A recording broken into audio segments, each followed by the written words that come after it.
Bonsoir à toutes et à tous et bienvenue à cette édition. Les titres, comme annoncé il y a quelques jours, le colloque international de la HAC, lancé ce 10 juillet, réunit divers acteurs des médias d'ici et d'ailleurs. Au cours des échanges, la régulation médiatique des élections à l'ère du numérique et de l'intelligence artificielle.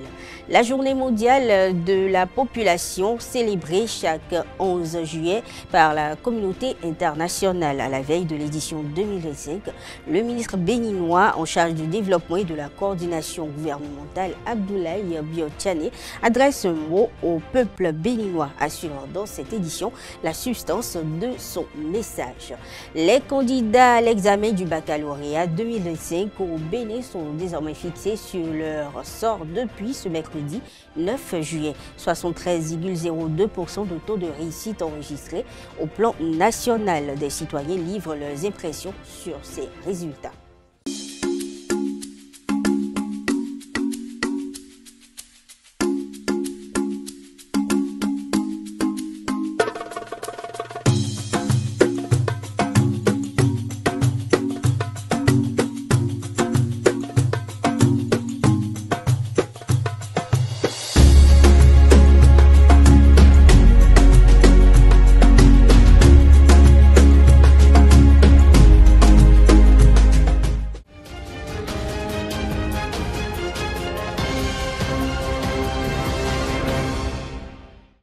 Bonsoir à nouveau. Régulation médiatique des élections à l'ère du numérique et de l'intelligence artificielle. C'est le thème du colloque international de la Haute Autorité de l'audiovisuel et de la communication HAC qui s'est ouvert ce 10 juillet 2025.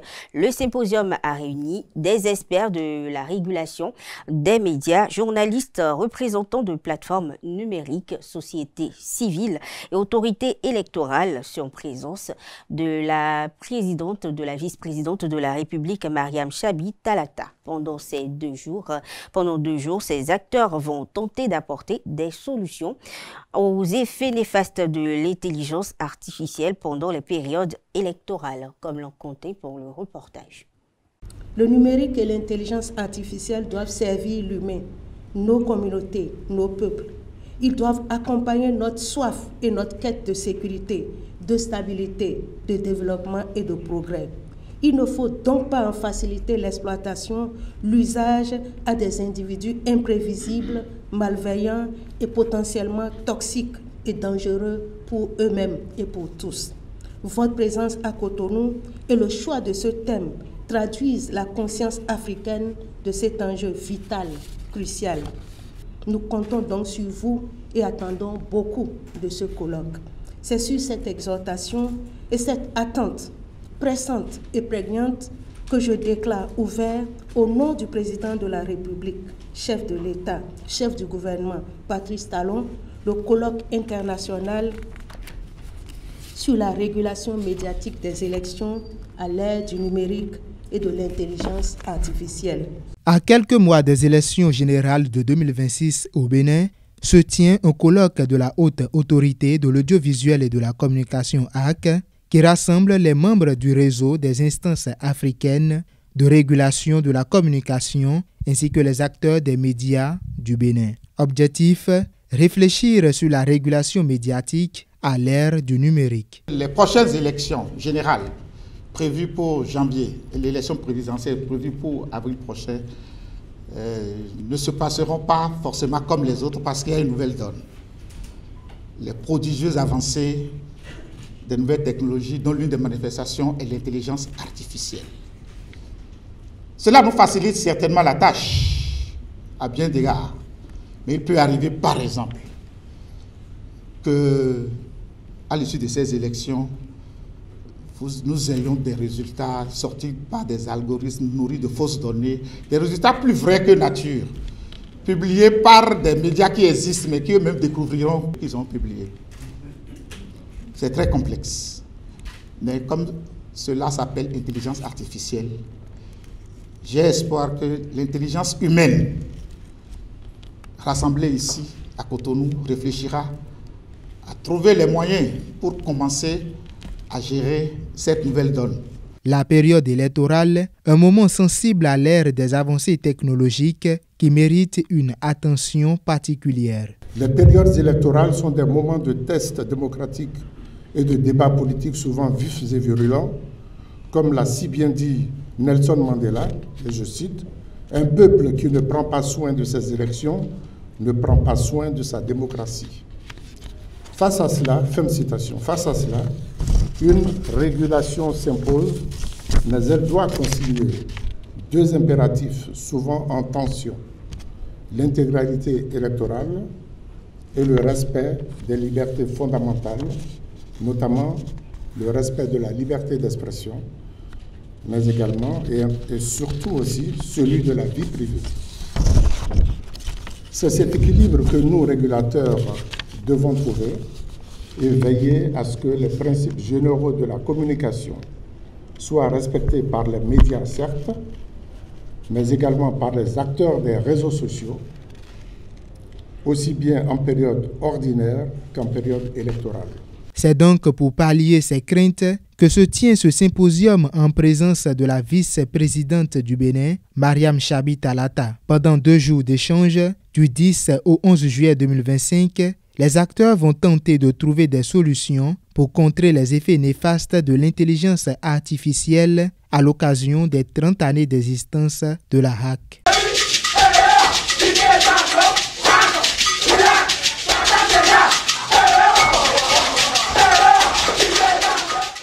Vendredi 11 juillet, le monde entier célèbre la Journée mondiale de la population. Il s'agit d'une journée initiée par les Nations Unies en 1989 pour attirer l'attention sur l'urgence et l'importance des problèmes démographiques. À la veille de cette célébration, le ministre d'État chargé du développement et de la coordination de l'action gouvernementale, Abdoulaye Biotchane, a adressé un message à la nation.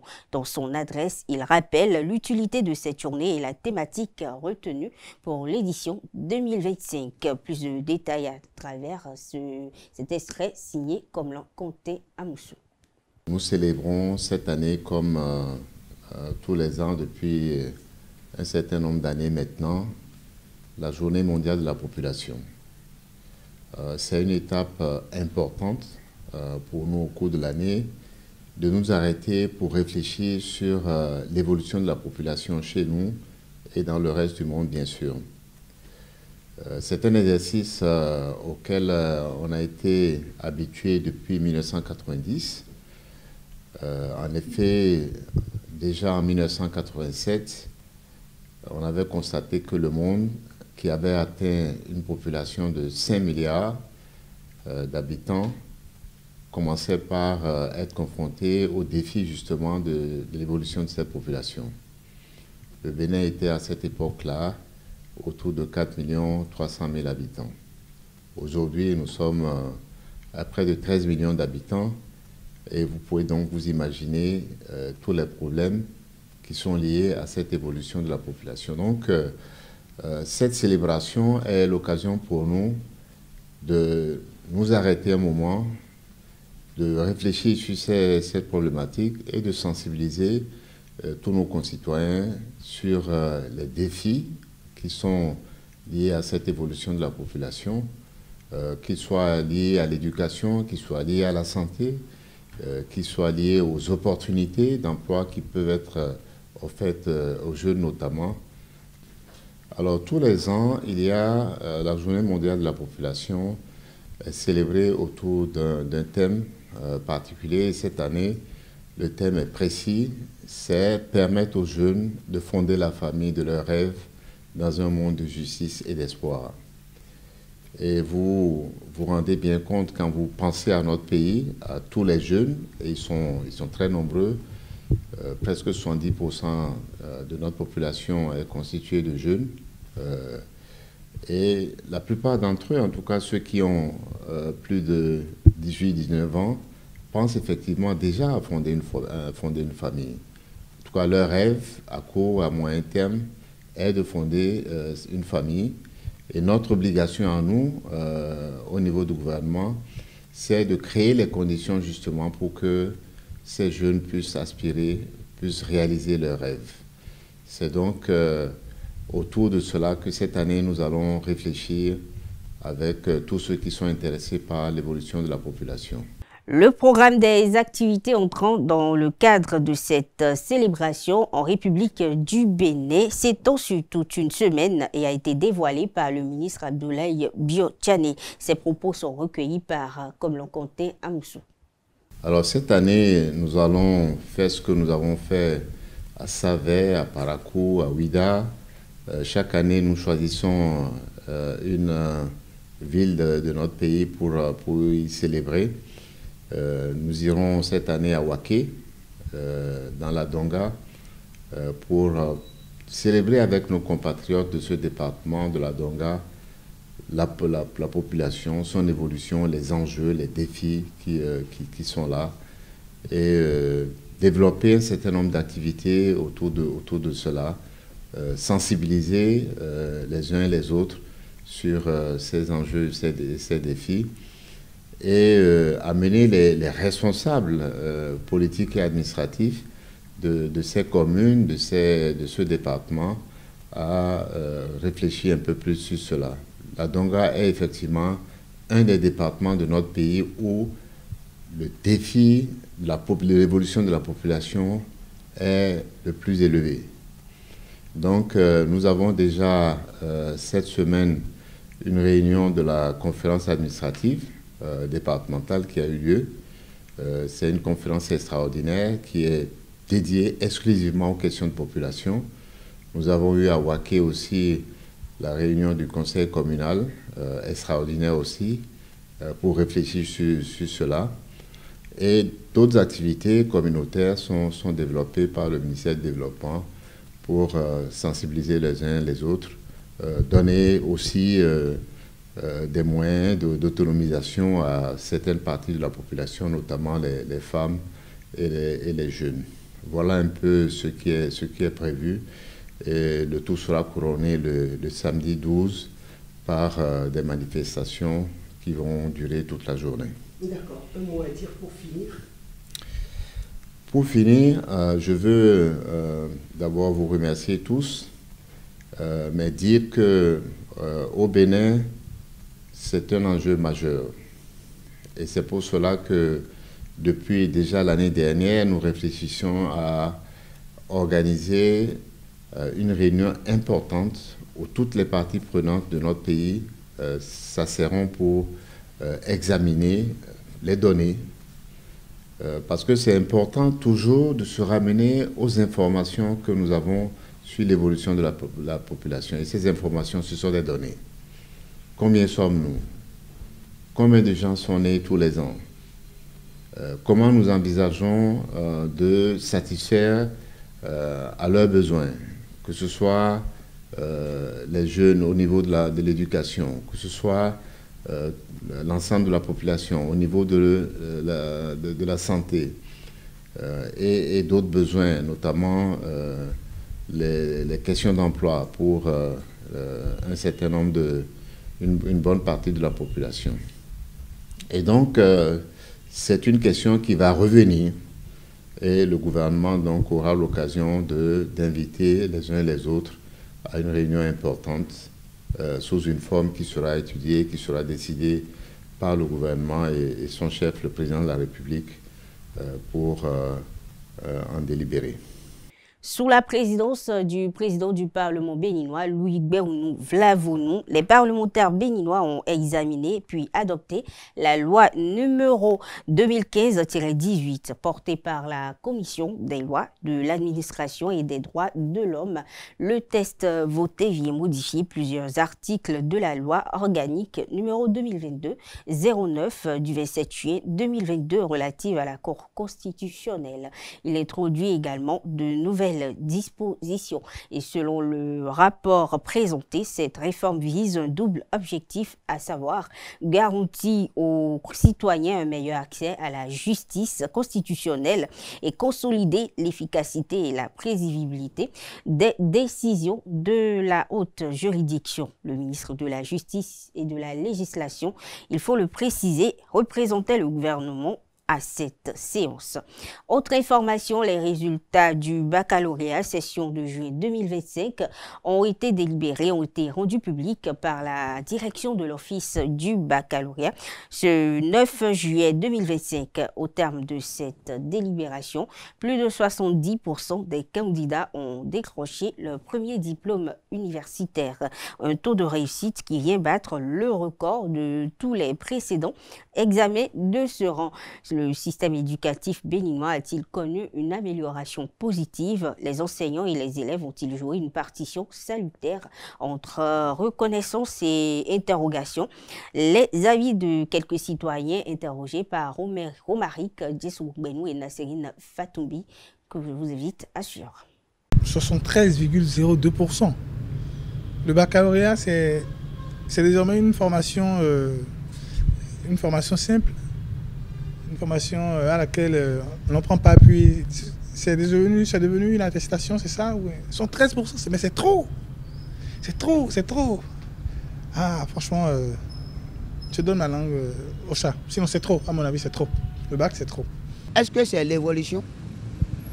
Est-ce que c'est le système éducatif qui a évolué? Point d'interrogation. Mais néanmoins, pour les parents qui ont investi pour que les enfants aillent à l'école, qui ont quand même eu la chance, dont leurs enfants sont admis, il ne peut que acclamer. Mais ce que je dis, ces enfants-là, qui sont admis cette fois-ci, là, le devant est un peu sombre. Si on ne fait rien, le devant est sombre. C'est bien d'avoir le diplôme. C'est bien de se reconnaître dans une joie immense d'avoir le bac. Mais je dis, nous avons un problème de notre éducation au Bénin. Si c'est parce qu'elle va plus vite ou plus moins, nous avons un problème. Est-ce que les épreuves sont si abordables, si faciles pour que les enfants en arrivent à ce taux et tout? Mais arriver à 70%, je vais dire, ou bien c'est bien ça, hein? Vous allez couper après, 70. À 70,2%, je pense que c'est suffisamment élevé pour un premier diplôme universitaire. Voilà, parce que le baccalauréat est resté ce qu'il est, tout simplement. C'est un examen très sérieux, c'est une évaluation très sérieuse et n'y va pas pour décrocher ce diplôme qui voulait, mais c'est qui pouvait. On le sait. Et donc, partant de ce principe, on peut quand même évaluer aussi le fait qu'il y a un travail rigoureux qui a été fait dans le rang des enseignants et partant aussi des réformes initiées par le gouvernement qui quand même a permis aujourd'hui de ranger le désordre dans le placard.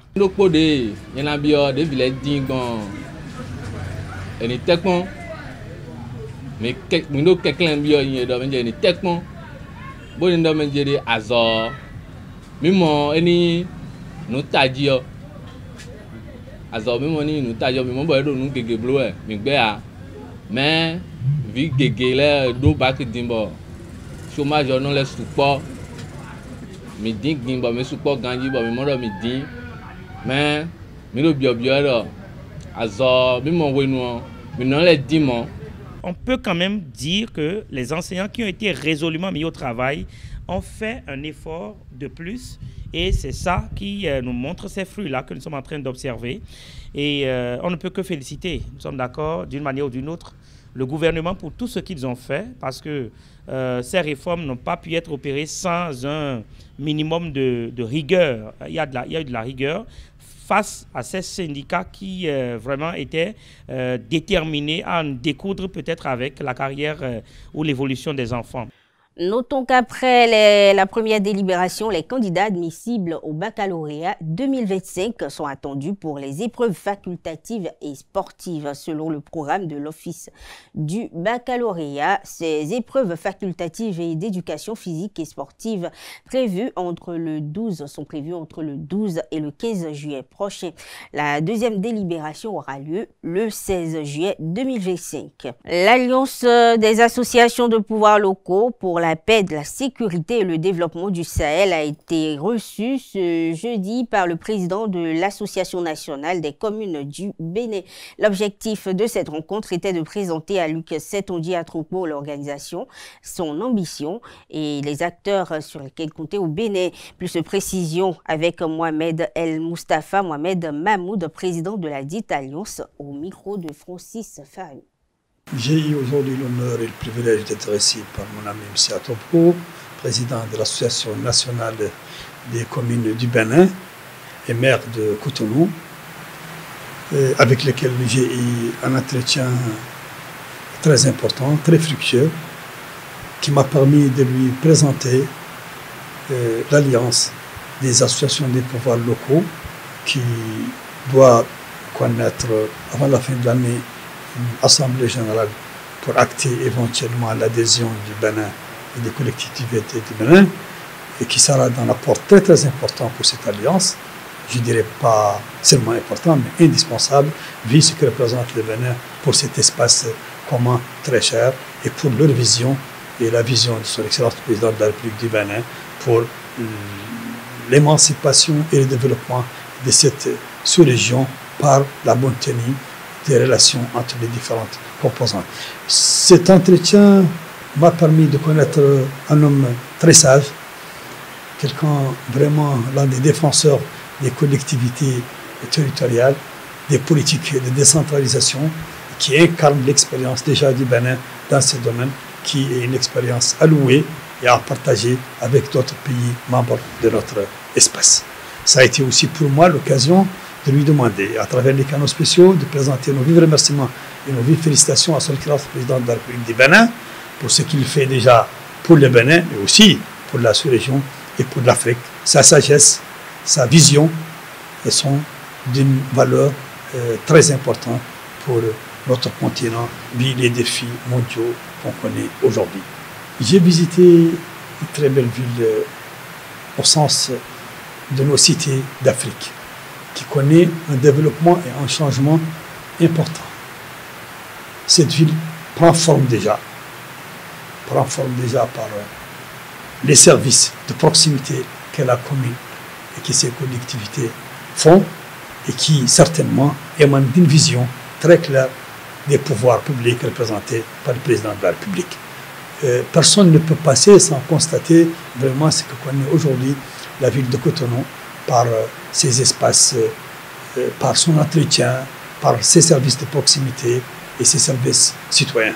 Je remercie mon ami président de l'Association nationale des communes du Bénin et maire de Cotonou pour ce travail, mais aussi je tiens encore une deuxième fois à féliciter et remercier les pouvoirs publics dirigés par son excellence le président de la République pour cette vision et cette incarnation d'une vision de développement réel au profit de nos citoyens.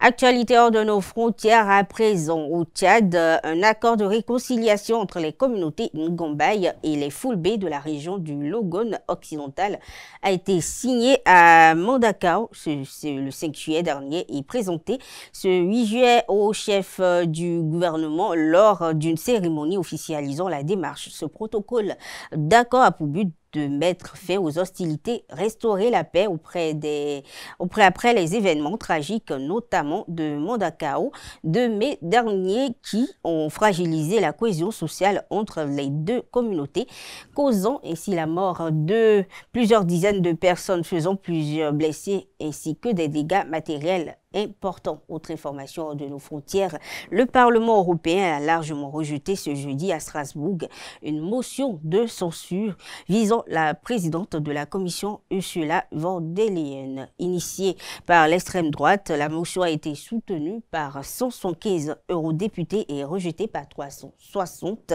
élus, tandis que 18 parlementaires se sont abstenus. Sur cette information prend fin cette édition. Merci de l'avoir suivi. Très bonne soirée à toutes et à tous.